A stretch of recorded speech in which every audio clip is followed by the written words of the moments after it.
ಮನುಷ್ಯ ಹೊರಗಿನಿಂದ ಎಷ್ಟಿರ್ತಾನೋ ಅದರ 1000 ಪಟ್ಟು ಒಳಗಿನಿಂದ ಇರ್ತಾನೆ.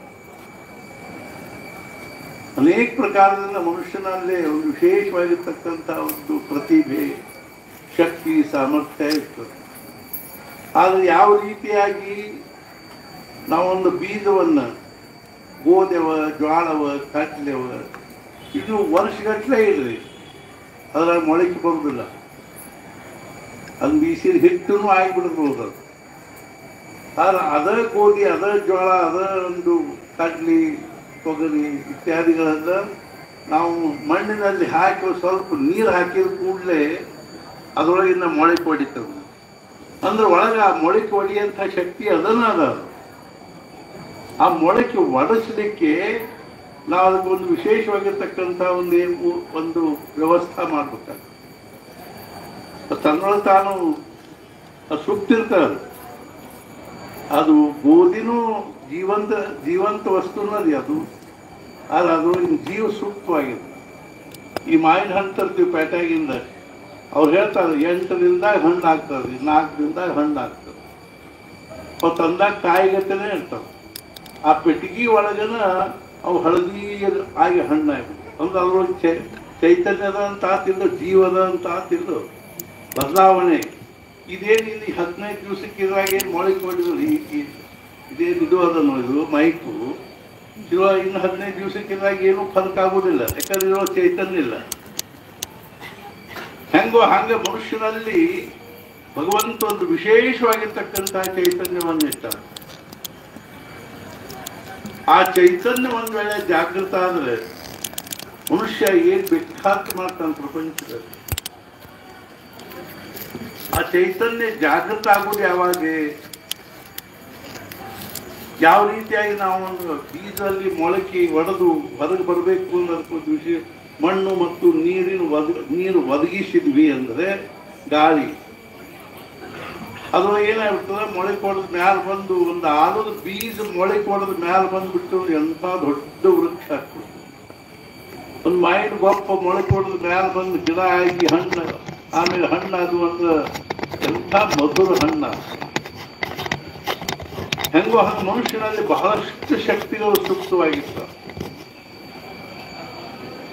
ಅದರೊಳಗೂ ಸಹಿತ ವಿಶೇಷವಾಗಿ ಅರ್ಥಾತ್ ಏನು ಅಂದ್ರೆ ಒಬ್ಬೊಬ್ಬರಲ್ಲಿ ಒಂದೊಂದು ಸಮಾಜದಲ್ಲಿ ಒಂದೊಂದು ಭಾವದಲ್ಲಿ ಹುಟ್ಟಿ ಬಂದಿರತಕ್ಕಂಥವರಲ್ಲಿ ಶಕ್ತಿಗಳು ಸೂಕ್ತವಾಗಿರ್ತಕ್ಕಂಥ ಶಕ್ತಿಗಳಲ್ಲಿಯೂ ಪ್ರಕಾರಗಳು.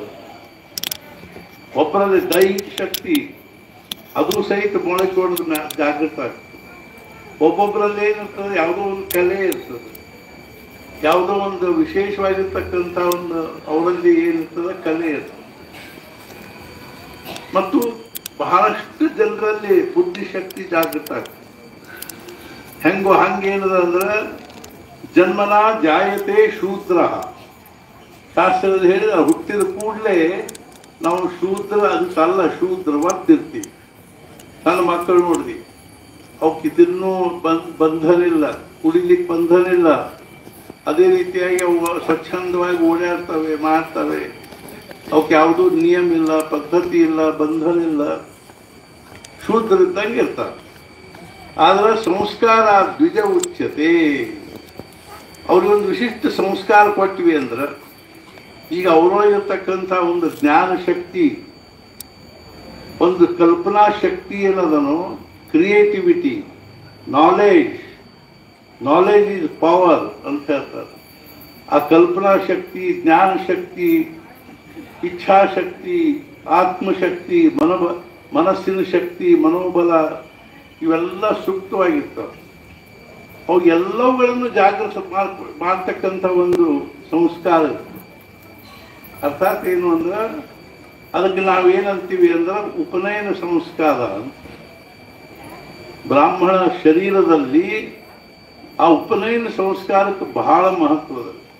ಅಂದ್ರೆ ಎಲ್ಲ ಶಕ್ತಿಗಳನ್ನು ಅವರು ಇಷ್ಟೊತ್ತ ತನಕ ಏನು ಮಂತ್ರ ಇತ್ಯಾದಿಗಳನ್ನು ಅನೇಕ ಪ್ರಕಾರದಿಂದ ಇದನ್ನು ಮಾಡಿದರು.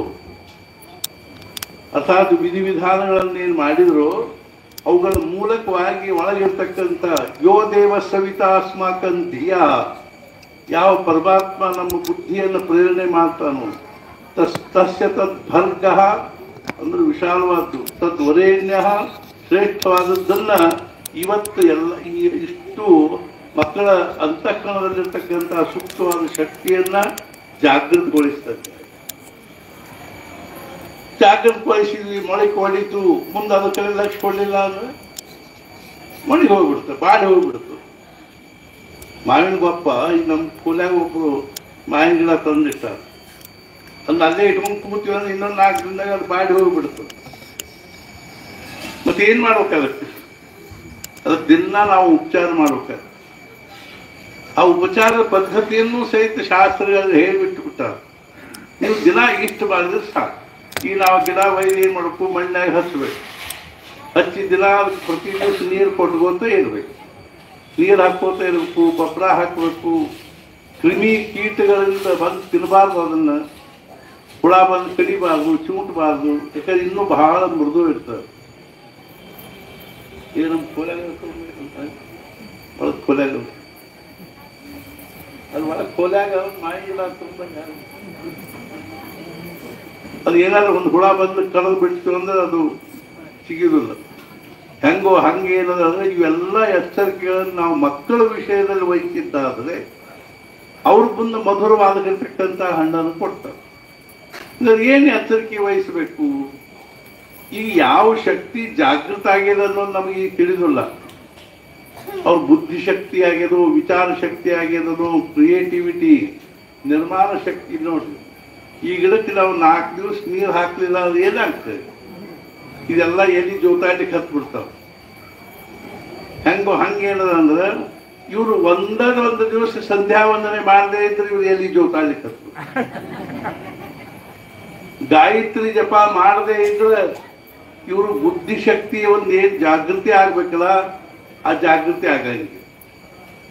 ಅದ್ರ ಜವಾಬ್ದಾರಿ ತಂದೆ ತಾಯಿಗೆ. ಅದು ಯಾರು ನೀವು ಇವತ್ತು ಇಷ್ಟೊಂದು ಎಲ್ಲ ವೈಭವದಿಂದ ಸದ್ಗುರು ಸಾನ್ನಿಧ್ಯದಲ್ಲಿ ಅವರ ಅಂತಃಕರಣದಲ್ಲಿ ಹಿಂದಿನ ಅನೇಕ ಜನ್ಮಗಳಿಂದ ಬೆಳೆದು ಬಂದಿರತಕ್ಕಂತಹ ಒಂದು ಯಾವ ಶಕ್ತಿ ಅದನ್ನು ಯಾವ್ದು ಇವತ್ತಿನ ತನಕ ಸುಪ್ತವಾಗ್ಯದನು.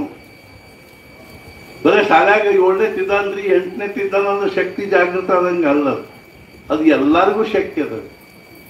ಅದು ಓದಿ ಅಭ್ಯಾಸ ಮಾಡಿ ಶಾಣೆ ಆಗೋ ದೃಷ್ಟಿಯಿಂದ ಬಹಳ ದೊಡ್ಡ ಕಸರತ್ತು ಅಲ್ಲ. ಅದು ಗೋಂದಾವಲಿಯಿಂದ 10 ಕಿಲೋಮೀಟರ್ದಲ್ಲಿ ಒಂದು ಊರದ. ಆ ಊರಲ್ಲಿ ಒಬ್ಬ ಒಕ್ಕಲಿಗಾರ ಬಂದಿರ, ಮರಾಠ ಒಕ್ಕಲಿಗಾರ. ಅವ್ರ ಮನ್ಯಾಗ ಮುಂಜಾನೆ ಎದ್ದು ಕೂಡಲೇ ಇತ್ಲಾ ಮುಂದೆ ಬಾಯಿರಿ ಹುಡುಗನ ಕರೆ ಇತ್ಲಾ ಮುಂದೆ ಬದ್ರಿ ಮಲ್ಕೋಬಾಪ ಮುಂದೆ ಗಣಕ್ಕೆ ಎತ್ತರ ಆದಾಗ ಇನ್ನೊಂದು 2 ಶಬ್ದ ಕಿವಿ ಮೇಲೆ ಬೀಳ್ತಾವ. ಇಲ್ಲಿ ಬಾಯಿರಿ ಮುಂದೆ ಮಲ್ಕೋಬಾಯಿರಿ, ಅಲ್ಲೇ ಮಲ್ಕೋ, ಕೆಳಗೆ ಕೇಳ್ಕೋಬೇಡ್ರಿ, ಅಲ್ಲೇ ಮಲ್ಗಿಸ್ಬಿಡ್ರಿ, ಅಲ್ಲೇ ಮಲ್ಕೊಳ್ರಿ. ಊಟ ಕಾಲ ಸೇರಿ ಮಲ್ಗಿಸ್ಬಿಡು.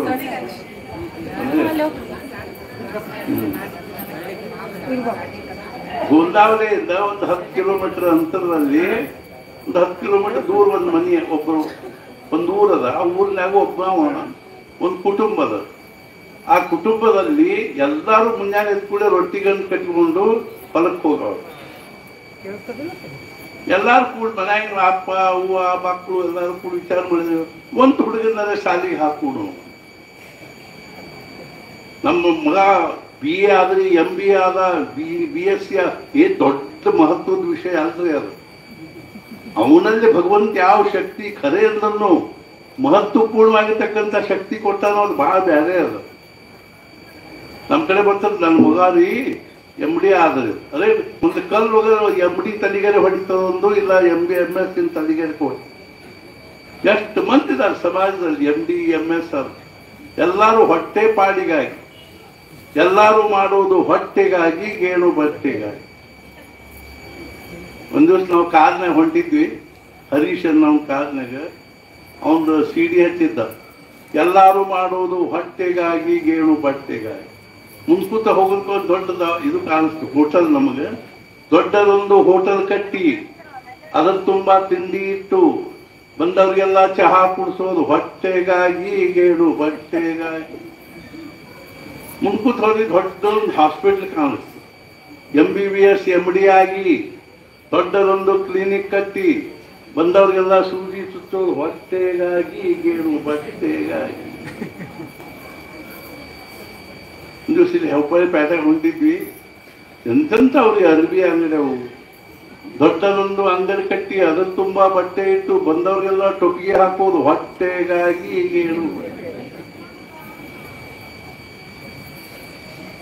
ಮೊನ್ನೊಂದು ಹುಡುಗಿದು ಇದು ಬಂದಿತ್ತು ನಮ್ಗೆ ಫೋನು ಆಸ್ಟ್ರೇಲಿಯಾದಿಂದ. ಅದು MS ಮಾಡ್ಲಿಕ್ಕೆ ಹೋಗ್ಯದ, ಬೆಂಗಳೂರು ಹುಡುಗಿ. ಅದಕ್ಕೆ ಫೋನ್ ಮಾಡಿದ್ಲು, ನಾಳೆ ಡಿಸೆಂಬರ್ದಲ್ಲಿ ನಂದು MS ಮುಗಿಬಹುದು ಅಥವಾ ಮೇದಲ್ಲಿ ಆದರೂ ಮುಗಿಸ್ಬೋದು. ಆದ್ರೆ ಮೇದಲ್ಲಿ ಮಾರ್ಕೆಟ್ ಚಲೋ ಅದ ಅಂತ ಹೇಳಿದ್ ಹುಡುಗಿ. ಶಿಕ್ಷಣಕ್ಕೂ ಮಾರ್ಕೆಟ್ ರೀ ಇವಾಗ. ಅಂದ್ರೆ ತಾತ್ಪರ್ಯ ಏನಾಯ್ತು, ಎಲ್ಲರೂ ದುಡ್ಡು ಗಳಿಸ್ಲಿಕ್ಕೆ ಇವತ್ತಿನ ವಿದ್ಯಾ. रामकृष्ण परमहंस मुझे यह पेट भरने की विद्या नहीं चाहिए. ಈ ಹೊಟ್ಟಿ ತುಂಬಿಸೋಳು ವಿದ್ಯಾ ಬ್ಯಾಡ.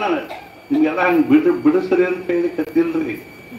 ನಮ್ಮ ಹುಡುಗನ ಮನಸ್ಸಿನಾಗಿನ ಅಂತಃಕರಣದಲ್ಲಿ ಭಗವಂತ ಕೊಟ್ಟಿರೋ ಯಾವ ಶಕ್ತಿ ಜಾಗೃತ ಆದ್ರೆ ಆ ಹುಡುಗನ ಭವಿಷ್ಯ ಅಗದಿ ಉತ್ತಮ ಆಗ್ಲಿಕ್ಕೆ ಶಕ್ಯದ ಅನ್ನೋದನ್ನ ನಾವು ವಿಚಾರ ಮಾಡುತ್ತೇವೆ.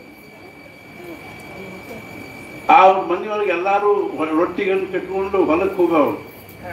ಅವ್ರ ಮನ್ಯಾಗ ಏನ್ ಸಂಸ್ಕಾರ, ಏನು ಸಂಧ್ಯಾವಂದನೆ ಮಾಡಿರ್ತಾರೆ ಮರಾಠ ಮಂದಿ. ಅವರು ದೇವರಿಗೆ ಮಹಾರಾಜ ಗೊಂದಾವಳಿಗೆ ಒಂದ್ಸಲ ಬಂದು ಹೋಗ್ತಾರೆ ಅವ್ರದ್ದು. ಇವಾಗ ಗುರುವಾರಕ್ಕೊಮ್ಮೆ ಅದು ಮಹಾರಾಜರಿಗೆ ಅಗದಿ ಅನನ್ಯವಾಗಿ ನಡ್ಕೋದು. ಒಂದು ಹುಡುಗನ ಸಾಲಿಗೆ ಹಾಕಿ ಅವ 1ನೇ ಆತ 2ನೇ ಆತ 5 ಆತ 7 ಆತ ಪ್ರತಿಯೊಂದು ಕ್ಲಾಸ್ನಾಗೂ ಫಸ್ಟ್ ಬರ್ತದೆ. ಮುಂದ MBBS ಹೋದ್ರಿ, ಮಹಾರಾಷ್ಟ್ರಕ್ಕೆ ಫಸ್ಟ್ ಬಂದ. MD ಮಾಡಿದ, ಮಹಾರಾಷ್ಟ್ರಕ್ಕೆ ಫಸ್ಟ್ ಬಂದ. ಅವ್ನು MBBS ಬಿಟ್ಟ, MDನೂ ಬಿಟ್ಟ, IAS ಮಾಡಿದ, ಮಹಾರಾಷ್ಟ್ರಕ್ಕೆ ಫಸ್ಟ್ ಬಂದ. ಆಗಿಂದಾಗ ಉಜ್ಜಯಿನಿ DC ಆದ. ನಾವು ಉತ್ತರ ಭಾರತ ಕಡೆಗೆ ಅಲ್ಲಿ ಮಹಾರಾಷ್ಟ್ರದಲ್ಲಿ ಹೋದಾಗ ನಮ್ಮ ಕಡೆ ಬರ್ತಿರ್ತಾರೆ. ನಮಗೆ ಎಲ್ಲೇ ಉತ್ತರ ಭಾರತ ಏನಾದ್ರು ಕೆಲಸ ಆಗಬೇಕಾಗಿದ್ರೆ ಅವ್ನಿಗೆ ಒಂದು ಫೋನ್ ಮಾಡಿ ಹೇಳಿ ಸಾಕು, ಅವ್ನು ವ್ಯವಸ್ಥೆ ಮಾಡ್ತಾನೆ.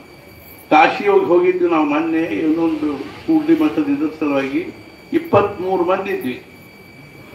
ಅವ್ರು ಅಷ್ಟು ಮಂದಿನ ಒಳಗೆ ಬಿಡ್ಲಿಕ್ಕಿಲ್ಲ ಅಂದ್ಕೊಂಡು ನಾವು ಅವನ ಹೆಸರು ಸುಧಾಮ್ ಖಾಡೆ ಅಂತ. ಅವನೊಂದು ಇದನ್ನು ಮಾಡಿದ್ವಿ, ಫೋನ್ ಮಾಡಿ ಹೇಳಿದ್ವಿ ಲೀಸ್ಟ್ ಕಳಿಸ್ರಿ ಅಂದ. ಮೊದಲು ಅವ ಅರ್ಥಾತ್ ಏನು ಅಂದ್ರೆ ಇಲ್ಲಿ DC ಕಾಶಿ DC ಫೋನ್ ಮಾಡಿ ಹೇಳಿದ, ನಾಳೆ ಸಂಜೆ ರವಿವಾರ ಸಂಜೆ 5 ಗಂಟೆಗೆ ಇಷ್ಟು ಮಂದಿ ಬರ್ತಾರೋ ಅದನ್ನೆಲ್ಲ ಒಳಗೆ ಬಿಡುವ. ಅವ್ನು DC AC ಹೇಳಿದ, AC ಮತ್ತು PSI ಹೇಳಿದ, PSI ಬಂದ. ಇವತ್ತು ಭಾಳ ರಶ್ ಅದರಿಗೂ, ಆದ್ದರಿಂದ ಇಷ್ಟು ಮಂದಿನ ಬಿಡ್ಲಿಕ್ಕೆ ಆಗೋದಿಲ್ಲ, 5 ಮಂದಿನ ಬಿಡ್ತೀವಿ ನೋಡು, 23 ಮಂದಿನ ಬಿಡುದಾದ್ರೆ ಬಿಡು, ಇಲ್ಲ ನಾವು ಹೋಗ್ತಿರ್ತೀವಿ, ಇಲ್ಲೇ ಮಗ್ಗಲ್ದಾಗ ನಮ್ಮ ಮಠ ಅದು ಆಗಂಗಿಲ್ರಿ ಅಂದ. ಬಿಡಂಗದ ಮುಂದೆ ಮತ್ತೆ ಬಂದು ಹೇಳಿದ, ಭಾಳ ಕೂಡ್ಬೇಕಾಗ್ತದೆ ನೋಡ್ರಿ, ಬೆಳತನಕ ಕೂಡ್ತೀವಿ ಅಂತ. ನಮ್ಮ ಜೊತೆ ಹಾಸಿಮ ಕಾಸಿಮ ಸಾಹೇಬ್ ಈ ಸಾಹೇಬ್ ಎಲ್ಲಾರು ಗೌಂಡ್ಯಾರು. ಮುಂದೆ 15 ನಿಮಿಷಕ್ಕೆ ಬಂದು ಹೇಳಿದ, ಎಲ್ಲಾರು ಒಳಗೆ ನಡ್ರಿ. ನಾ ಯಾಕೆ ಹೇಳಿಕತ್ತೀನಿ ಅಂದ್ರೆ ಶಿಕ್ಷಣ ಯಾರ್ಯಾದ್ರೂ ಆಗ್ತದ್ರಿ. ತಪಶ್ಚರ್ಯದ ಒಂದು ಬಲ ಏನದ ನಮ್ಮೊಳಗೆ ಬೇಕಾಗಿದ್ದು. ಬ್ರಾಹ್ಮಣೋ ಕೃಚ್ಛ್ರಾಯ ತಪಸ್ಸೇ. ಬ್ರಾಹ್ಮಣರು ತಪಶ್ಚರ್ಯ ಮಾಡ್ಲಿಕ್ಕೆ ಬ್ರಾಹ್ಮಣದೇ ಅದನ್ನು ಹೊರತು ನಾವು 4 ಅಕ್ಷರ ಕಲ್ತು ಏನೋ ಒಂದು ನೌಕರಿ ಮಾಡಿ 4 ದುಡ್ಡು ಗಳಿಸಿ ಪ್ರಪಂಚ ಮಾಡಿ ಆಯುಷ್ಯ ಕಳೆದೇನು ಬ್ರಾಹ್ಮಣರ ಲಕ್ಷಣ ಅಲ್ರಿ. ಬ್ರಾಹ್ಮಣ ಶರೀರ ಸಿಕ್ಕಿರೋದು ತಪಶ್ಚರ್ಯ ಮಾಡಲಿಕ್ಕೆ, ಸಾಧನೆ ಮಾಡಲಿಕ್ಕೆ. ನಾ ಎಂತೆಂಥ ಗಾಯತ್ರಿ ಜಪ ಮಾಡೋರು ನೋಡೀನಿ ಅಂದ್ರೆ ಇಲ್ಲೇ ಕರ್ನಾಟಕದವರು ಸಿದ್ದಾಪುರದವರು ನೇಮಾವರದಾಗಿದ್ರು. ಅವ್ರ ಜೊತೆ 3 ವರ್ಷ ಇದ್ದೀನಿ ನಾನು. ನಿಮಗೆಲ್ಲ ಆಶ್ಚರ್ಯ ಅನಿಸ್ಬೋದು. ಬೆಳಗ್ಗೆ 4 ಗಂಟೆಗೆ ಕೇಳ್ತಿರೋ ಸಣ್ಣ ಕೋಲಿ, 4-4.5 ಅಡಿ ಅಗಲ, 10 ಫೂಟ್ ಅಗಲ, ಒಂದು 6 ಫೂಟ್ ಉದ್ದನ ಕೋಲಿ. ಬೆಳಿಗ್ಗೆ 4 ಗಂಟೆಗೆ ಎದ್ದು ಹೋಗಿ ನರ್ಮದಾ ನದಿಯಲ್ಲಿ ಸ್ನಾನ ಮಾಡಿ 25-26 ವರ್ಷ ಸಿದ್ದಾಪುರದವರು ಸ್ನಾನ ಮಾಡಿ ಹೋಗಿ ಸಂಧ್ಯಾವಂದನೆ ಮಾಡಿ ಬಾಗಲ ಹಾಕೊಂಡು ಸುಮ್ಮನೆ ಕಣ್ಣು ಮುಚ್ಚಿಕೊಂಡು ಗಾಡಿ ಕಡೆ ಮಾರಿ ಮಾಡ್ಕೊಂಡು ನಾಮಸ್ಮೃತಿ ಗಾಯತ್ರಿ ಜಪ ಮಾಡ್ಕೊತ ಕೂತರು. ಸಂಜೆನ 7 ಗಂಟೆಗೆ ಹೇಳ್ತೀವಿ. ಎದ್ದು ಹೋಗಿ ಬಸ್ ಸ್ನಾನ ಮಾಡಿ ಬಂದು ಸಂಧ್ಯಾವಂದನೆ ಮಾಡಿ ಒಂದಿಷ್ಟು ಅನ್ನ ಮಾಡಿಕೊಂಡು, ಒಂದು ಹಾಲು ಸಕ್ಕರೆ ಹೋಗಿರ್ತಿದ್ದ, ಅಕ್ಕಿ ಹಾಲು ಸಕ್ಕರೆ ಸ್ವಲ್ಪ ಹಾಲು ಸಕ್ಕರೆ ಹಾಕಿ ಕಲಿಸ್ಕೊಂಡು ಒಂದು ಸ್ವಲ್ಪ ಅಡ್ಡಾಡಿ ಬಂದು 11 ಗಂಟೆಗೆ ಮಲ್ಕೊಂಡು ಅಂದ್ರೆ ಮತ್ತೆ 4 ಗಂಟೆಗೆ ಕೇಳ್ತೀವಿ. ಅವ್ರ ಜೊತೆಗೆ 3 ವರ್ಷ ಇದ್ದಿಲ್ಲ. 9 ವರ್ಷ ಅವರು ಸೂರ್ಯನ ನೋಡಿಲ್ಲ. ಬಹಳ ದೊಡ್ಡ ಸತ್ಪುರುಷರಾಗಿ ಹೋದು. ಸಾವಿರಾರು ಮಂದಿ ಅಂಥವ್ರ ಮುಂದೆ ನಮಸ್ಕಾರ ಮಾಡ್ತಾರೆ. ನಾವು ಹೋಗಿ ಸಾಹೇಬ್ರ ಮುಂದೆ ಎಸ್ ಸರ್ ಅಂತೀವಿ. ಮಹಾರಾಜ್ ಹೇಳಿದ್ರು, ನೌಕರಿ ಅಂದ್ರೆ ಒಂದು ಅರ್ಥಾತ್ ಏನು ಸಂಭಾವಿತ ಗುಲಾಮಗಿರಿ ಅದಕ್ಕೆ. ನೌಕರಿ ಅಂದ್ರೆ ಏನ್ರಿ ಒಂದು ಸಂಭಾವಿತ ಗುಲಾಮಗಿರಿ. ಮನ್ಯಾಗ ಅಪ್ಪನ ಶ್ರಾದ್ದ ಇದ್ರು ರಜಾ ಕೊಡಂಗಿಲ್ಲ, ಸುಮ್ಮನೆ ಜಗ್ಸಲ್ದ ನಾವು ಆಫೀಸ್ಗೆ ಹೋಗ್ಬೇಕಾಗ್ಬಿಟ್ಟು ಅಪ್ಪ ಹೋದ, ಶ್ರಾದ್ದ ಇಲ್ಲ ಪಾದ್ದ ಇಲ್ಲ. ಅದೇ ದೊಡ್ಡ ಪುರುಷಾರ್ಥ ಏನ್ರಿ. 4 ಅಕ್ಷರ ಓದಿ ಒಂದು ನೌಕರಿ ಗಿಟ್ಟಿಸಿಕೊಂಡು ವಿವೇಕಾನಂದ ಪತ್ರದ ಬರ್ದಾರ, ನಮ್ಮ ಭಾರತೀಯ ತರುಣರದ ಒಂದು ದೊಡ್ಡ ಶೋಕಾಂತಿಕ. ಒಂದು ನೌಕರಿ ಗಿಟ್ಟಿಸಿಕೊಂಡ್ರು ಅಂತ ತಾವು ಏನು ಎಲ್ಲ ಅಶ್ವಮೇಧ ಯಾಕೆ ಬರ್ದಂಗಾಯ್ತು, ಎಲ್ಲ ಅವ್ರಿಗೆ ಇದನ್ನ ಸಿಕ್ಕಂಗ. ಈ ಮಕ್ಕಳು ತಯಾರಾಗ್ಬೇಕ್ರಿ. ನೀನು ಇವತ್ತು 108 ಗಾಯತ್ರಿ ಜಪ ಮಾಡಿದ ಹೊತ್ತು ನಾನು ಊಟಕ್ಕೆ ಹಾಕೋದಿಲ್ಲ. ಮನ್ಯಾಗ ತಂದೆ ತಾಯಿ, ಆ ತಂದೆ ತಾಯಿಗೆ ಎಲ್ಲ ಅದ್ರ ಬಗ್ಗೆ ಇದು ಅರ್ಥ ಇದೆ. ಪರಿಸ್ಥಿತಿ ಹಿಂಗದ. ಅಪ್ಪರ ಏನ್ ಮಾಡ್ತಾರೆ, ಗಾಯತ್ರಿ ಜಪ ಇಬ್ರು ಕೂಡ ಏನಪ್ಪ ಪ್ಯಾಂಟ್ ಹಾಕೊಂಡು ಬುಷರ್ಟ್ ಹಾಕೊಂಡು ಒಂದು ರೌಂಡ್ ಅಡ್ಡಾಡ್ಕೊಂಡು ಹೋಟೆಲ್ನಾಗ ತಿನ್ಕೊಂಡು ಇಡ್ಲಿ ರಾಸಿ ತಿಂದು ಮನೆಗೆ ಬಂದು. ನಮ್ಮಲ್ಲಿ ಇವತ್ತು ಸಂಸ್ಕಾರ ನಿರ್ಮಾಣ ಆಗ್ಬೇಕಾಗಿ ಅಪ್ಪ ಮಗನಿಗೆ ಹೇಳ್ತಿದ್ದವನು, ಹೇ ಹೋಮ್ವರ್ಕ್ ಮಾಡ್ಕೋದು ಕೂಡು ಅಂತಿದ್ದವು. ಅವಾಗ ಮಗ ಕೇಳಿ ಕೇಳಿ ಕೇಳಿ ತಲೆ ಚಿಕ್ಕದ ಮಗ ಅನ್ನಂತ, ಅಪ್ಪ ನಿನಗೂ ಗುರುಗಳು ದಿನ 5,000 ಜಪ ಹನುಮಾನ್ ಚಾಲೀಸ ಅನ್ಲಿಕ್ಕೆ ಹೇಳ್ಯಾರಲ್ಲ, ಹೋಮ್ವರ್ಕ್ ಕೊಟ್ಟಾರಲ್ಲ, ಅದನ್ನ ನೀ ಮಾಡ್ಲ ಮುಂಚೆ, ಆಮೇಲೆ ನಾ ಮಾಡ್ತೀನಿ. ಅಪ್ಪಂದ ಹೋಗ್ಬೇಡ ಏನಾರು ಮಾಡ್ಕೊ ಹೋಗುತ್ತೆ. ಈಗ ತಾನು ಮಾಡಂಗಿಲ್ಲ. ಮಗನಿಗೆ ಹೋಮ್ವರ್ಕ್ ಮಾಡಂದ್ರೆ ಇಟ್ವಲ್ಲ. ನಾ ಯಾಕೆ ಹೇಳಿ ಕತ್ತೀನಿ ಅಂದ್ರೆ, ಮೊದಲೇ ಇವತ್ತು ಅವ್ರು ಬಾಗಿಲು ತೆಗೀತರಿ, ತಮ್ಮ ಅಂತಃಕರಣದಲ್ಲಿ ಸೂಕ್ತವಾಗಿರ್ತಕ್ಕಂಥ ಶಕ್ತಿಯನ್ನು ಜಾಗೃತಗೊಳಿಸಿ ಅದನ್ನು ಭವಿಷ್ಯದಲ್ಲಿ ಉಜ್ವಲಗೊಳಿಸ್ತಕ್ಕಂಥ ಅದ್ರ ಬಾಗಿಲುವನ್ನ ಇವತ್ತು ಅವರಿಗೆ ತಗಲಂಗ ಅಥವಾ ಶಕ್ತಿಯನ್ನು ಜಾಗೃತಗೊಳಿಸ್ತಾರೆ. ಅವ್ರು ಎಷ್ಟು ವ್ಯವಸ್ಥಿತವಾಗಿ ಅದನ್ನು ಮಾಡಿಕೊಂಡು ಹೋಗ್ತಾರೋ. ಚಂದ್ರಶೇಖರ್ ಭಾರತಿ ಸ್ವಾಮಿಗಳನ್ನು ಭೇಟಿ ಆಗಲಿಕ್ಕೆ ಒಬ್ರು ದಶಗ್ರಂಥಿ ಘನಪಾಠಿ ಹೋಗಿತ್ತು. ಸ್ವಾಮಿಗಳು ಕೇಳಿದ್ರು, ಶೃಂಗೇರಿ ಚಂದ್ರಶೇಖರ್ ಭಾರತಿ ಸ್ವಾಮಿಗಳು ಏನ್ ಮಾಡ್ತೀರಿ? ನಾನು ಘನಪಾಠಿ ಇದ್ದೀನಿ. ಬಹಳ ಸಂತೋಷ ಆಯ್ತು. ವೇದಾಧ್ಯಯನ ಮಾಡಿರಿ. ಮಕ್ಕಳಿಗೆ ವೇದಾಧ್ಯಯನ ಆಗ್ಬೇಕು. ಕನಿಷ್ಠ ಏನಾದ್ರೂ ಒಂದು ಸಣ್ಣ ಶ್ಲೋಕನೇ ಮಕ್ಕಳ ಬಾಯಿಗೆ ಬರ್ಬೇಕು. ಇವತ್ತು ಒಬ್ಬರ ಮನೆ ಒಳಗೂ ಮಕ್ಕಳಿಗೆ ಭಗವದ್ಗೀತಾ ಅಂತ ಒಂದು ಶ್ಲೋಕ ಬರುವುದಿಲ್ಲ. ವಿಷ್ಣು ಸಹಸ್ರನಾಮದ ಒಂದು ಶ್ಲೋಕ ಬರಂಗಿಲ್ಲ. ಕೆಲವರಂತೂ ಇಂಗ್ಲಿಷ್ ಮೀಡಿಯಂ ಅಂದ್ರೆ ಕನ್ನಡ ಕಲಿಯಬಾರ್ದು ಅಂತದ ಏನ್ರಿ. ನಾವು ಎಷ್ಟು ಮಂದಿ ಹೇಳ್ತೀವಿ ನಮ್ಮ ಕನ್ನಡ ಬರ್ಲಿಕ್ಕೆ ಬರಂಗಿಲ್ಲ, ತಲೆಗೆ ಜಾಸ್ತಿ ನಿಮ್ದು ಮಾತೃಭಾಷಾ ಬರ್ಲಿಕ್ಕೆ ಬರಂಗಿಲ್ಲ, ಮನ್ಯಾಗ ಯಾಕೆ ಅಭ್ಯಾಸ ಮಾಡಬಾರ್ದು ನೀವು ಕನ್ನಡ ಓದಲಿಕ್ಕೆ ಬರೀಲಿಕ್ಕೆ ಚಂದಾಗಿ. ಇಂಗ್ಲಿಷ್ ಮೀಡಿಯಂ ಏನು ದೊಡ್ಡ ಪುರುಷಾರ್ಥದ ಲಕ್ಷಣ ಏನು?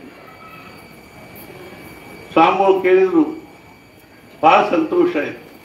ನಿಮ್ಮ ಮಕ್ಕಳು ಏನ್ ಮಾಡ್ತಾರೆ? ಒಬ್ಬ MSc ಆಗಿ ಅಮೇರಿಕಾದಾಗಿದ್ದಾನ್ರಿ, ಇನ್ನೊಬ್ಬ MD ಆಗ್ಯಾನ, ಡಾಕ್ಟರ್ ಇದ್ದಾನ, ದಿಲ್ಲಿ ಒಳಗಿರ್ತಾನ. ಆಮೇಲೆ ಮತ್ತೆ ಅವ್ರಿಗೂ ವೇದಾಧ್ಯಯನ ಮಾಡಿಸಿರಿಲ್ಲ? ಇಲ್ರಿ. ಯಾಕೆ ಮಾಡಿಸಿರ್ರಿ? ಏನ್ರಿ ಈಗ ಯಾರು ವೇದಾಧ್ಯಯನ ಮಾಡಿದವ್ರಿಗೆ ಏನು ಮಹತ್ವ ಕೊಡುವುದಿಲ್ಲ, ಸಮಾಜದೊಳಗೆ ಕಿಮ್ಮತ್ ಕೊಡುವುದಿಲ್ಲ. ಮಂದ್ಯಾಗ ಕಿಮ್ಮತ್ ಕೊಡ್ಬೇಕು. ನೀವು ಕಿಮ್ಮತ್ತು ಉಳ್ಳವ್ರು ಆಗಿಬಿಡ್ಬೇಕು, ನೀವು ಮಹತ್ವ ಉಳ್ಳವರಾಗಬೇಕು. ಏನ್ ಮಾಡುದ್ರಿ? ಅವ್ರಿಗೆ ಏನು ಅವ್ರಿಗೆ ಉಪಜೀವನ ಕಠಿಣ ಆಗಿಬಿಡ್ತದೆ. ಹಂಗೂ ಏನು ಹೇಳಬೇಡ್ರಿ. ಒಬ್ಬ ಹುಡುಗನ ಸಾಲಿಗೆ ಹಾಕಿರಿ, ಒಬ್ಬ ಹುಡುಗನ ವೇದಾಧ್ಯಯನಕ್ಕೆ ಹಾಕಿರಿ. ಅವನಿಗೆ ಎಲ್ಲ KGಯಿಂದ ಹಿಡ್ಕೊಂಡು MBBS MD MS ಆಗೋ ತನಕ ಅವನ ಸಲ ಎಷ್ಟು ಖರ್ಚು ಮಾಡ್ತೀರಿ ಅಷ್ಟು ದುಡ್ಡು ಇವನ ಹೆಸರಲ್ಲೇ ಇಡ್ರಿ. ಪಾಠಶಾಲಾದಲ್ಲಿ ವೇದಾಧ್ಯಯನ ಮಾಡೋ ಹುಡುಗನ ಹೆಸರಲ್ಲೇ ಇಡ್ರಿ. ಇವನು 1 ಕೋಟಿ ರೂಪಾಯಿ ಖರ್ಚು ಮಾಡ್ತೀರಿ, 1 ಕೋಟಿ ರೂಪಾಯಿ ಇವನ ಹೆಸರಲ್ಲೇ ಇಟ್ಟರೆ ಅವನು ತನ್ನ ಕೇವಲ ಒಂದು ಘನಪಾಠಿ ಆದ ಅಂದ್ರೆ ಎಲ್ಲ ಸರ್ಕಾರದಿಂದಲೂ ಅವನಿಗೆ ಪ್ರತಿ ತಿಂಗಳು 10,000 15,000 20,000 ಲಕ್ಷ ಗಟ್ಟಲೆ ಮನ್ಯಾಗ ಕೂತ ಅವನಿಗೆ ದುಡ್ಡು ಬರ್ತದೆ. ಇವತ್ತು ನಮ್ಮಲ್ಲಿ ಅಥ ಘನಪಾಠಿ ಇದ್ದ ಅಂದ್ರೆ ಗಣಪತಿ ಅಂತ ಅವನಿಗೆ ಎಲ್ಲೆಲ್ಲಿದ್ದನು ದುಡ್ಡು ಬರ್ತವೆ. ಒಂದು ಪಾರಾಯಣ ಮಾಡಿದ್ರೆ ಒಂದು 10,000 ಗಟ್ಟಲೆ ಲಕ್ಷ ಗಟ್ಟಲೆ ಕೊಡ್ತಾರೆ. ಉಪಜೀವನ ಏನು ದೊಡ್ಡ ಕಠಿಣ ಅದ ಎಂದು ನಮ್ಗದ್ರ ಮಹತ್ವ ತಿಳಿಯೋದು. ಶಾಲೆ ಹತ್ತು ಅಂತಂತ ನಾವು ಪಾಠಶಾಲೆಗೆ ಹಾಕಿವ್ರಿ. ಪಾಠಶಾಲೆ ಏನು ಸಾಮಾನ್ಯ ಏನ್ರಿ? ಮೊನ್ನೊಬ್ರು ಕೂಡ್ಲಿಯೊಳಗೆ ಘನಪಾಠಿಗಳು ವೇದ ಮಂತ್ರ ಅಂದ್ರು. ನೀವು ಏನು ಆಶ್ಚರ್ಯ ಅನಿಸಬಹುದು. ಪ್ರತಿ ದಿವಸ 6 ತಾಸಿನಂತೆ ಕನಿಷ್ಠ 2 ತಿಂಗಳು ಅಂದ್ರು.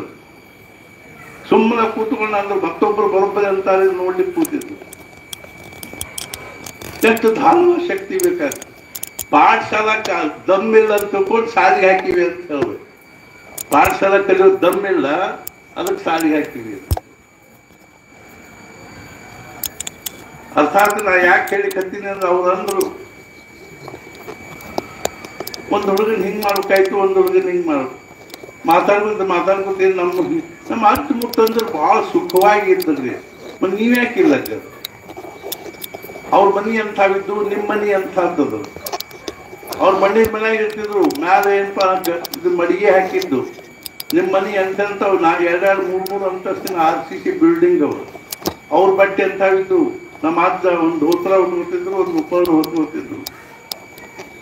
ನಮ್ಮ ಅಜ್ಜಿ ಬರೀ ಸೀರೆ ಉಟ್ಕೋತಿದ್ರು 9 ವಾರಿ. ನಮ್ಮವ್ವ 9 ವಾರಿ ಸೀರೆ ಉಟ್ಕೋತಿದ್ರು. ನಮ್ಮ ಮಂತಲ ಅಂದ್ರೆ ಮೊದಲಿನಿಂದ ಬಡತನದ ಮಂತಲನೇ. ಸಣ್ಣ ಮನ್ಯಾಗ ಇರ್ತಿದ್ರು. ಅಷ್ಟೇ ಎಷ್ಟು ದುಡ್ಡು ಬಂದದ್ರ ಸಮಾಧಾನ. ಅವ್ರು ಎಷ್ಟು ಸಮಾಧಾನ ಇರ್ತಿದ್ರು, ಎಷ್ಟು ನಮ್ಗೆ ಸಮಾಧಾನ. ಮತ್ತು ಫರಕ್ ಏನದ ಹಂಗಾದ. ಸ್ವಾಮಿಗಳು ಕೇಳಿದ್ರು, ನಿಮ್ಮೊಳಗೆ ಅವ್ರೊಳಗೆ ಫರಕ್ ಏನು? ಅವ್ರಿಗೆ ಗೊತ್ತಾಗದು. ಸ್ವಾಮಿಗಳು ಹೇಳಿದ್ರು, ಅವ್ರಲ್ಲಿ ಧರ್ಮ ಇತ್ತು, ಆದ್ರಿಂದ ಅವ್ರಿಗೆ ಸುಖ ಆಯ್ತು. ನಿಮ್ಮಲ್ಲಿ ಧರ್ಮ ಇಲ್ಲಿ ಇವತ್ತ, ಆದ್ರಿಂದ ನಿಮ್ಗೆ ಸುಖ ಆಯ್ತು. ನಾವೇನು ಧರ್ಮಾಚರಣೆ ಮಾಡ್ತೀವಿ ಹೇಳಿ ಬನ್ನಿ ಒಳಗೆ. ನವರಾತ್ರಿ ನಮ್ಮ ಮನ್ಯಾಗ ಈಗ 2 ದಿವಸದ್ದು ಹಾಕ್ತೀವಿ, 3 ದಿವಸ. ಯಾಕೆ 9 ದಿವಸ ಹಾಕಿದ್ರೆ ದೇವ್ರು ಶಾಪ್ ಕೊಡ್ತದ. ಬಡ ಅಪ್ಪ ಅಮ್ಮನ ಶ್ರಾದ್ದ ಒಯ್ದು ಯಾವ್ದೋ ರಾಘವೇಂದ್ರ ಸ್ವಾಮಿ ಮಠದಾಗ ಯಾವ್ದೋ ಮಠ ಮಾಡ್ಕೊಂಡ್ಬಂದು ಬಿಡ್ತೀವ್ರಿ. 2,000 ರೂಪಾಯಿ ಕೊಟ್ರೆ 10 ಮಂದಿ ಹೋಗ್ತೀವಿ, ಊಟ ಮಾಡಿ 2,000 ರೂಪಾಯಿ ಕೊಟ್ಟು ಯಾವ ಅಪ್ಪ ಗಳಿಸಿರೋ ಮನೆಯೊಳಗೆ ನೀವಿದ್ದೀರಿ, ಆ ಅಪ್ಪನ ಶ್ರಾದ್ದ ಒಯ್ದು ಯಾವ್ದೋ ಮಠದಾಗ ಮಾಡ್ಕೊಂಡ್ಬರ್ತೀವಿ. ಏನಂದ್ರೆ ನಮ್ಮಲ್ಲಿ ನಮ್ಮ ಭಾರತೀಯ ಸನಾತನ ವೈದಿಕ ಸಂಸ್ಕೃತಿ, ನಮ್ಮ ಭಾರತೀಯ ಒಂದು ಆಧ್ಯಾತ್ಮಿಕ ಪರಂಪರೆಗಳ ಕಡೆಗೆ ಲಕ್ಷ್ಯ ಇಲ್ಲ. ಮಗ ಎಷ್ಟು ಗಳಿಸ್ತಾನ, ಏನು ದುಡ್ಡು ತರ್ತಾನ ಅನ್ನೋದ್ರ ಕಡೆಗೆ ಹೊರತು ಮಗ ಎಷ್ಟು ಸಜ್ಜನಾಗ್ಯಾನ, ಎಷ್ಟು ಅತಿ ಸೌಮ್ಯ ಆಗ್ಯಾನ, ಸಾತ್ವಿಕ ಆಗ್ಯಾನ, ಸಜ್ಜನಾಗ್ಯಾನ ಅನ್ನೋ ಕಡೆ ಲಕ್ಷ್ಯ. ಇವತ್ತು ಸಮಾಜದೊಳಗೆ ಆ ಮಕ್ಕಳಿಗೆ ಎಷ್ಟು ದೊಡ್ಡದೊಂದು ಅಪಾಯ ಇದೆ ಅಂದ್ರೆ ಫ್ರೆಂಡ್ ಸರ್ಕಲ್ ಪರಿಸ್ಥಿತಿ ಎಷ್ಟು ಕಠಿಣ ಅದ ಅಂದ್ರೆ ಆ ಫ್ರೆಂಡ್ ಸರ್ಕಲ್ ನಲ್ಲಿ ನಮ್ಮ ಮಕ್ಕಳನ್ನ ಅವ್ರು ಎಲ್ಲಿ ಹೋಯ್ತಾರೋ ಹೇಳಲಿಕ್ಕೆ ಬರಂಗಿಲ್ಲ. ಇಂಥ ಪರಿಸ್ಥಿತಿಯಲ್ಲಿ ನಮ್ಗೆ ಒಂದು ಪರ್ಯಾಯ ಏನು ಅಂದ್ರೆ ಆ ಮಕ್ಕಳಿಗೆ ಒಳ್ಳೆ ಸಂಸ್ಕಾರ ಕೊಡಬೇಕು. ಬೆಳಿಗ್ಗೆ ಸಾಯಂಕಾಲ 2 ಹೊತ್ತು ಅವ್ರು ತಪ್ಪದ ಸಂಧ್ಯಾವಂದನೆ ಮಾಡಬೇಕು. ಅದೇ ರೀತಿಯಾಗಿ ನಾವು ಇನ್ನು ಮೇಲೆ ಈ ಮಕ್ಕಳಿಗೆನೆ 1 ತಿಂಗಳು ಅಲ್ಲ, ರವಿವಾರಕ್ಕೆ 1 ದಿವಸ ಯಾಕಾಗವಲ್ತಕ್ಕ ಇಲ್ಲಿ ನಾವು ಸಂಧ್ಯಾವಂದನೆ ಕಲಿಸೋದನ್ನ ನಾವು ಇಲ್ಲಿ ವ್ಯವಸ್ಥೆ ಮಾಡ್ತೀವಿ. ಅವ್ರಿಗೆ ಸಂಧ್ಯಾವಂದನೆ ಕಲಿಸ್ತೀವಿ. ಎಷ್ಟೇ ಯಾಕೆ ಮಾಡುವಲ್ಲಕ್ಕ ಗಾಯತ್ರಿ ಜಪ ಮಾಡಿ ಅಂದ್ರೆ ಸಂಧ್ಯಾವಂದನೆ ಹೆಚ್ಚು ಕಡಿಮೆ ಮಾಡಿ ನಡೀತಾ. ಅದು ಗಾಯತ್ರಿ ಜಪ ಮಾಡಿ. ಆ ಜಪದಲ್ಲಿ ಬಹಳ ದೊಡ್ಡ ಶಕ್ತಿ ಅದ ರೀ. ಆ ಮಕ್ಕಳು ಇಷ್ಟು ಪ್ರತಿಭಾವಂತರಾಗ್ತಾರಲ್ಲ ಕೇವಲ ಗಾಯತ್ರಿ ಅನುಷ್ಠಾನದಿಂದ. ಅವರು ತಾಸುಗಟ್ಟಲೆ TV ಮುಂದೆ ಕೂತ್ಕೊಂಡು ಓದಿ, ಮೊಬೈಲ್ ನೋಡ್ಕೋತ ಓದಿ ಅವ್ರು ಏನು ಪ್ರತಿಭಾವಂತರಾಗೋದು ಅಷ್ಟರಾಗದ. ಅವ್ರ ಪಕ್ಕ ದಿನ ಒಂದು ಮುಂಜಾನೆ 5 ಮಾಲಿ, ಸಂಜೆ 5 ಮಾಲಿ ಗಾಯತ್ರಿ ಜಪ ಮಾಡಲಿ ಅಂದ್ರೆ ಎಂಥ ಪ್ರತಿಭಾವಂತರಾಗ್ತಾರೆ. ಮಹಾಭಾರತ ಯುದ್ಧದ ಒಂದು ಚೂರು ತೆಗೆದು ನೋಡಿ ನೀವು. ಪ್ರತಿ ದಿವಸ ಮಹಾಭಾರತ ಯುದ್ಧದಲ್ಲಿ ಎಲ್ಲ ಪಾಂಡವರು, ಕೌರವರು, ಭೀಷ್ಮಾದಿಗಳೆಲ್ಲ 2 ಹೊತ್ತು ಸಂಧ್ಯಾವಂದನೆ ಮಾಡಿ ಯುದ್ಧ ಮಾಡ್ತೀವಿ. ನಮಗೆ ಸೌಡಿಲ್ರಿ. ಮುಂಜಾನೆ ಸಂಜೆ ತನಕ ಯುದ್ಧ ಮಾಡೋರು ತಮ್ಮ ಟೈಮ್ ಸೀರ್ ಸಂಧ್ಯಾವಂದನೆ ಮಾಡ್ತಿದ್ರು, ತಮ್ಮ ಅನುಷ್ಠಾನ ಮಾಡ್ತಿದ್ರು. ಭೀಷ್ಮಾಚಾರ್ಯ ರಾತ್ರಿ 11 ಹೊಡೆದ್ರು ಸಂಧ್ಯಾವಂದನೆ ಮಾಡಿ ವಿಚಾರ ಮಾಡ್ತಿದ್ರು. ಅರ್ಜುನ ಅಂತೂ 18 ದಿವಸ ಮಲ್ಕೊಂಡೇ ಇಲ್ಲ. ಅವನು ಬೆಳಗ್ಗೆ ಸಂಧ್ಯಾವಂದನೆ ಮಾಡ್ತೀವಿ. ಏನಂತ ನಾವು ಯುದ್ಧ ಮಹಾಭಾರತ ಯುದ್ಧ ಮಾಡ್ಲಿಕ್ಕತ್ತೀವಿ ಅಂದ್ರೆ ನಾವು ಯುದ್ಧ ಮಾಡಿದ್ರು ಸಂಧ್ಯಾವಂದನೆ ಮಾಡಿ. ನಮಗೆ ಸಂಧ್ಯಾವಂದನೆ ಟೈಮ್ ಇಲ್ಲ. ಏನಾದರೂ ಒಂದು ಪೂಜಾ ಪಾಠ ಮಾಡ್ಲಿಕ್ಕೆ ಟೈಮ್ ಇಲ್ಲ. ಬರೇ ಹೊಟ್ಟಿ ಹೊರೆಯೋ ಉದ್ಯೋಗದ ಸಲುವಾಗಿ ಆಯುಷ್ಯಕ್ಕೆ ಕಳಿತೀವಿ. ಆದ್ರೆ ಏನೋ ಒಂದು ಭಗವಂತನ ನಾಮಸ್ಮರಣೆ ಮಾಡ್ಲಿಕ್ಕೆ ನಮಗೆ ಟೈಮ್ ಇಲ್ಲ. ಎಂಥ ಶೋಕಾಂತಿಕ ಆದ ನೋಡಿ ಜೀವನ. ಈ ಪಾಶ್ಚಾತ್ಯ ಸಂಸ್ಕೃತಿ ಮತ್ತು ಭೌತಿಕ ಸಂಸ್ಕೃತಿ ನಮ್ಮನ್ನು ಹಿಪ್ಪಿ ಹೀರಿಕಾಯಿ ಮಾಡ್ಲಿಕ್ಕೆ ಹತ್ಯಾರ. ನಮ್ಮೊಳಗಿನ ಎಲ್ಲ ಸತ್ತು ಒಂದು ಹೀರಿ ಬಿಟ್ಟಾವ. ಇವತ್ತಿನ ಪರಿಸ್ಥಿತಿ ಹೆಂಗಾಗಿದೆ ಅಂದ್ರೆ Taylor's and barbers make man ಅಂತ ಆಗಿದೆ. ಹಜಾಮರು ಮತ್ತು ಶಿಂಪಿಯಾರು ವ್ಯಕ್ತಿತ್ವ ತಯಾರು ಮಾಡ್ತಾರೆ. ಆ ಹುಡುಗರು ನೋಡ್ಬೇಕು ಹೆಂಗೆಂಗೋ ತಲೆ ಬೋಳ್ಸ್ಕೊಂಡಿರ್ತಾವ, ಸುತ್ತಲೂ ಬೋಳ್ಸ್ಕೊಂಡಿರ್ತಾವ, ಮ್ಯಾಲ ಅಷ್ಟಂಗೆ ತೊಪ್ಪಿಗೆ ಬಿಟ್ಟು ಅವಕ್ಕೆ ಹೆಂಗರೆ ಹಂಗ ಅನಿಸ್ತದನು ಅಂತ ಇರ್ಕೋತ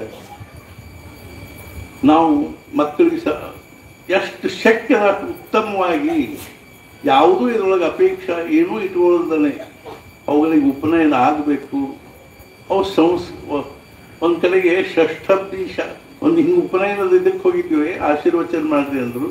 ನಾವು ಹೇಳಿದ್ವಿ, ನೀವು ಮಕ್ಕಳು ಉಪನಯನ ಮಾಡಿ ಒಗದು ಬಿಡ್ರಿ, ಈ ಸಂಧ್ಯಾವಂದನೆ ಮಾಡಿದ್ರೆ ಮಾಡದೇ ಇದ್ರು ಅನಿವಾರ್ಯದ ಇರ್ಕೋಲ್ತಕ್ಕ. ಆದ್ರೆ ಮುಂದೆ 20 ವರ್ಷ ಆದ್ಮೇಲೆ ಅಥವಾ 30 ವರ್ಷ ಆದ್ಮೇಲೆ 50 ವರ್ಷ ಆದ್ಮೇಲೆ ಅವ್ರಿಗೆ ಸಂಧ್ಯಾವಂದನೆ ಮಾಡಬೇಕು ಅಂದಾಗ ಮತ್ತೆ ತಿರುಗಿ ಉಪನಯನ ಮಾಡ್ಲಿಕ್ಕೆ ಆಗ್ತದ. ಅವಾಗ ಗಾಯತ್ರಿ ಜಪ ಮಾಡ್ಬೇಕು ಅಂತ ತಲೆಯಾಗಿ ಬಂದಪ್ಪ 50ನೇ ವರ್ಷಕ್ಕೆ ತಡಿ ನಿನ್ನೇನಿನ್ನು ಮುಂಜು ಆಗಿಲ್ಲ, ಮುಂಜು ಮಾಡ್ತೀವಿ ಅಂತೀವಿ.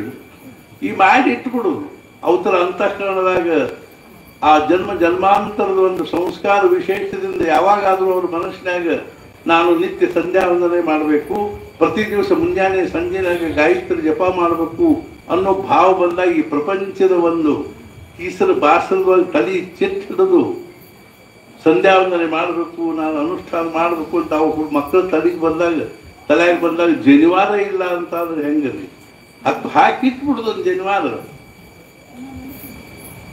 ಆಮೇಲೆ ಮುಂದೆ ಯಾವಾಗ ತಲೆಯಾಗಿ ಬಂದಾಗ ಮಾಡ್ಕೋಲ್ವ. ಆದ್ರೆ ನಮ್ಮ ಕಳ್ಕಳಿ ಏನದ ಅಂದ್ರೆ ಅವಕ್ಕೆ ಪ್ರತಿ ದಿವಸ 2 ಹೊತ್ತು 108 ಗಾಯತ್ರಿ ಜಪ ಮಾಡಿಸ್ರಿ. ಅವ್ರೊಳಗಿಂದ ಅವ್ರದ್ದು ಎಂಥ ದಿವ್ಯ ಪ್ರತಿಭಾ ಜಾಗೃತ ಆಗ್ತದೆ. ಅವ್ರ ಅಂತಃಕರಣದವ್ರು ಸೂಕ್ತವಾಗಿರ್ತಕ್ಕಂಥ ಅನೇಕ ಅರ್ಥಾತ್ ಏನು ಅಂದ್ರೆ ಜ್ಞಾನ ಶಕ್ತಿ, ಇಚ್ಛಾಶಕ್ತಿ, ಆತ್ಮಶಕ್ತಿಗಳ ಜಾಗೃತ ಆದವು ಅಂದ್ರೆ ಮಕ್ಕಳ ಭವಿತವ್ಯ ಬಹಳ ಸುಂದರ ಆಗ್ತದೆ, ಭವ್ಯ. ಆದ್ದರಿಂದ ನಿಜವಾಗಿಯೂ ನಮಗೆ ನೀವೆಲ್ಲರೂ ಅಗದಿ ಇಷ್ಟೊಂದು ಕಳಕಳಿಯಿಂದ ಪ್ರೀತಿಯಿಂದ ಆ ಮಕ್ಕಳ ಸಂಧ್ಯಾವಂದನೆ ಅರ್ಥಾತ್ ಆ ಮಕ್ಕಳು ಉಪನಯನ ಮಾಡಿಸಿದ್ರಿ. ನಮ್ಮದು ಮಹಾರಾಜ ಸಾನ್ನಿಧ್ಯದಲ್ಲಿ ಇದಾಗಬೇಕು ಅನ್ನೋದು ನಮ್ಮ ಸಂಸ್ಥೆಯ ಒಂದು ಇದು ಆಗಿರೋದ್ರ ಪದ್ಧತಿ ಇರೋದರಿಂದಾಗಿ ಇದಕ್ಕಾಗಿ ನಾವು ಯಾವುದೂ ಬಂಧನ ಹಾಕಿಲ್ಲ. ಇಷ್ಟ ಜನ ಬರಬೇಕು, ಇಷ್ಟು ದುಡ್ಡು ತುಂಬಬೇಕು ಇತ್ಯಾದಿ ಇತ್ಯಾದಿ ಏನೂ ಇಲ್ಲ. ನೀವು ಎಷ್ಟು ಜನ 100 ಜನ ಬಂದರೂ ನಾವು ಸಂಧ್ಯಾವಂದನೆ ಮಾಡ್ತೀವಿ ಅಥವಾ ಉಪನಯನ ಮಾಡಿಸ್ತೀವಿ. ಮತ್ತು ಸಂಧ್ಯಾವಂದನೆ ನೀವು ಮಾಡಿಸಿದಷ್ಟು ಒಳ್ಳೆಯದು. ಇಲ್ಲದೇ ಇದ್ರೆ ಅವತರೊಳಗೆ ಏನದ ಬರೇ ಒಂದು ಪುಸ್ತಕ ಓದ್ಕೋತ ಕಲ್ಕೋತ ಹೋಗಿಬಿಟ್ರು ಅನ್ನೋದ್ರಿಂದ ಏನು ಭಾಳ ದೊಡ್ಡ ವ್ಯಕ್ತಿ ಆದ್ರು ಅಂತ ಏನೂ ಇಲ್ಲ. ಸಾವಿರಾರು ಮಂದಿ ನೋಡ್ತೀವಿ ನಾವು.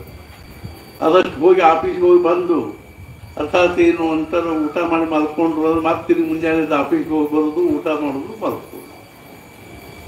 ಇತ್ತು ಅಂತ ನಾವು ಆ ಸದ್ಗುರುಗಳಲ್ಲಿ ಇಷ್ಟೋ ತನಕ ಶಾಂತವಾಗಿ ಕೂತ್ಕೊಂಡು ಕೇಳಿದ್ರಿ. ಆದ್ರೆ ನಮ್ಮ ಕಳಕಳಿ ಇರೋದು ಮಹಾರಾಜರ ಸಾನ್ನಿಧ್ಯದಲ್ಲಿ ಮಕ್ಕಳಿಗೆ ಏನೋ ಒಂದು ಉಪನಯನ ಆಗಿ ಈಗ ಬ್ರಹ್ಮೋಪದೇಶ ಪ್ರಾಪ್ತ ಆಗಿದ್ರು ನಾವೇನು ಫೋಟೋ ಕೊಡ್ತೀವಿ ಅದು ಮನೆಯೊಳಗೆ ಹಾಕ್ರಿ.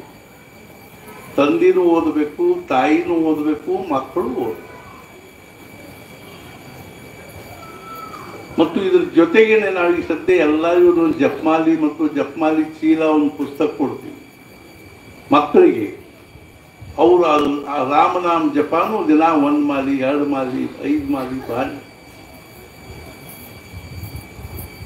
ಅದರಿಂದ ಅವ್ರಿಗೆ ಅದು ಒಂದು ಹಿತದ್ದನೇ ಆಗ್ತದೆ. ಈ ರೀತಿಯಾಗಿ ಅವ್ರ ಮನಸ್ಸನ್ನು ಧಾರ್ಮಿಕ ಮನಸ್ಸನ್ನಾಗಿ ಮಾಡ್ರಿ, ಆಧ್ಯಾತ್ಮಿಕ ಮನಸ್ಸನ್ನಾಗಿ ಮಾಡ್ರಿ. ಅಂದ್ರೆ ಮಾತ್ರ ಮನಸ್ಸಿಗೆ ಸುಖ, ಶಾಂತಿ, ಸಮಾಧಾನ ಆಗ್ತದೆ ಹೊರತು ನಾವು ದೊಡ್ಡ ಶ್ರೀಮಂತರಾದ ಸುಖಿ ಆಗ್ತೀವಿ. ಮನ್ಯಾಗ ಮಹಾರಾಜ ಹೇಳ್ತಿದ್ರು ಬಹಳಷ್ಟು ವಸ್ತು ತನ್ನ ಮನ್ಯಾಗ ತುಂಬ್ಕೊಂಡು ಇಟ್ಕೊಂಡಿರೋದು ಬಹಳ ಸುಖ ಆಗ್ತದೆ. ಇದರ ದೊಡ್ಡ ಭ್ರಮ ಯಾವುದು? That man is richest whose pleasures are cheapest. ಯಾವ ಮನುಷ್ಯನಿಗೆ ಚಟ್ನಿ ಭಾಕತಿ ಚಾಪಿ ಮೇಲೆ ಗಡದ ನಿಂತಿರ್ತದನು ಅವನಂತರ ಶ್ರೀಮಂತ ಯಾರು ಅಲ್ಲ. ಯಾವ ಮನುಷ್ಯನಿಗೆ ಪಂಚ ಪಕ್ವಾನ್ ಉಳ್ಳು ಹೋಮ್ ಗಾದಿ ಮೇಲೆ ಉಳ್ಳಾಡಿದ್ರು ನಿಂತಿರ್ತುವುದಿಲ್ಲೋ ಅವನಂತ ದರಿದ್ರ ಯಾರು. ನಮ್ಮ ಭಾರತೀಯ ಸಾಧು ಸತ್ಪುರುಷರು ದೇ ಮೇಕ್ ಪಾವರ್ಟಿ ಫ್ಯಾಷನೇಬಲ್. ಅವ್ರ ಬಡತನವನ್ನು ಭೂಷಣ ಅಂತ ತಿಳ್ಕೊಂಡ್ರು ನಾವಿವತ್ತು ಶ್ರೀಮಂತಿಕೆ ಬೆನ್ನ ಹಚ್ಚಿಬಿಟ್ಟಿವಿ. ಖಬರ್ ಇಲ್ದಂಗೆ ಹೊಂಟು ಬಿಟ್ಟಿವಿ ನಾವು. ಮ್ಯಾಲಿನ ಮೇಲೆ ಹೆಬ್ಬಳ್ಳಿಗೆ ಬರ್ರಿ, ಮಹಾರಾಜರ ಮುಂದೆ ಕೂಡ್ರಿ.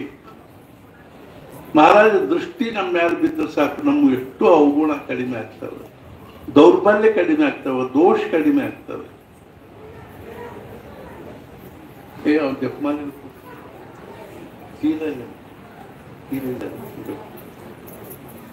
ಆದ್ದರಿಂದ ಎಲ್ಲರೂ ಏನದ ಕೇವಲ ಮಕ್ಕಳಿಗೆ ಕೊಟ್ಟಿವಿ ಅಂತ ಮಕ್ಕಳಷ್ಟ ಮಾಡ್ಬೇಕಂತ ಅಲ್ರಿ. ಆ ಮಕ್ಕಳು ಮಾಡದೆ ಇದ್ದಾಗ ನೀವು ಇಸ್ಕೊಂಡು ಒಂದೊಂದು ಜಮ್ಮಾಲಿ ಜಪ ಮಾಡಬೇಕು. ನಿಮ್ಮ ಕಡೆ ಇದ್ದಿದ್ದಿಲ್ಲ ಅಂತ ತಗೋಬೇಕಲ್ಲಿ ಬುಕ್ ಸ್ಟಾಲ್ನಾಗ ಸಿಗ್ತಾವೆ. ಅದೇ ರೀತಿಯಾಗಿ ಒಂದು ಧಾರ್ಮಿಕ ವಾತಾವರಣ ನಿರ್ಮಾಣ ಮಾಡಿಕೊಡು ಮನೆ ಒಳಗೆ. ಎಲ್ಲರೂ ಬಡ ಬಡ ಏನಪ್ಪ ಮುಂಜಾನೆ ಸಂಚಾಲಕರು ಮನೆ ಒಳಗೆ ಫಾರಿನ್ ಸಿಸ್ಟಮ್ಲೆ ಇರೋದೇನು ದೊಡ್ಡ ಭಾಗ್ಯದ ಲಕ್ಷಣ ಅಂದ್ರೆ ಅದು ದುರ್ಭಾಗ್ಯದ ಲಕ್ಷಣ. ನಮ್ಮ ಸನಾತನ ವೈದಿಕ ಸಂಸ್ಕೃತಿಯ ಪದ್ಧತಿಯೊಳಗೆ ಇರೋ ಭಾಗ್ಯದ ಲಕ್ಷಣ. ಅರ್ಜುನ 18 ಅಧ್ಯಾಯ ಭಗವದ್ಗೀತಾ ಹೇಳುವ ಕಡೆಗೆ ಒಂದು ಮಾತೆ, ವಿಮೃಶಯಿತ ಅಶೇಷೇಣ ಯಥೇಚ್ಛಸಿ ತಥಾ. ಇದೆಲ್ಲ ನಾ ಇಷ್ಟು ತನಕ ಹೇಳಿದ್ದನ್ನು ವಿಚಾರ ಮಾಡ್ರಿ, ಆಮೇಲೆ ನಿಮ್ಗೆ ಹಂಗೆ ಅಂತ ಅನಿಸ್ತಾ. ಸದ್ಗುರುನಾಥ ಮಹಾರಾಜ್ ಜೈ ಜೈ. ಮಹಾರಾಜ ನಮಗೂ ನಿಮಗೂ ಎಲ್ಲರಿಗೂ ಆಯುಷ್ಯ ಆರೋಗ್ಯ ಐಶ್ವರ್ಯವನ್ನು ಅನುಗ್ರಹಿಸಲಿ.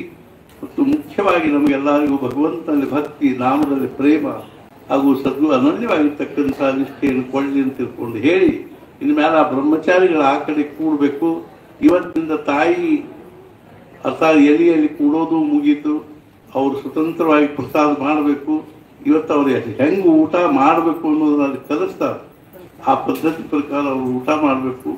ನಾಳಿನಿಂದ ಮತ್ತೆ ಅಲ್ಲಿ ಯಾರೇ ನಿಮ್ಮ ಆಸ್ಪಾಸ್ ಹತ್ತಿರ ಯಾರು ವೈದಿಕ ಬ್ರಾಹ್ಮಣರಿದ್ರೆ ಅವ್ರ ಕಡೆಯಿಂದ ನಿಮ್ಮ ಮಕ್ಕಳಿಗೆ ಊಟ ಮಾಡಿಸೋ ಪದ್ಧತಿ ಗಟ್ಟಿ ಮಾಡಿಸ್ಕೊಡ್ರಿ.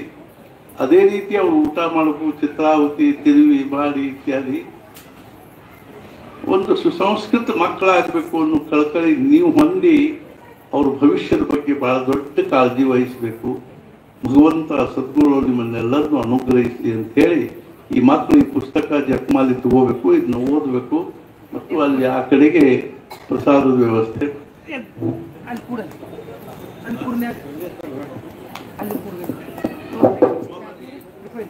ಜೈ ಜೈ ಶ್ರೀರಾಮ್.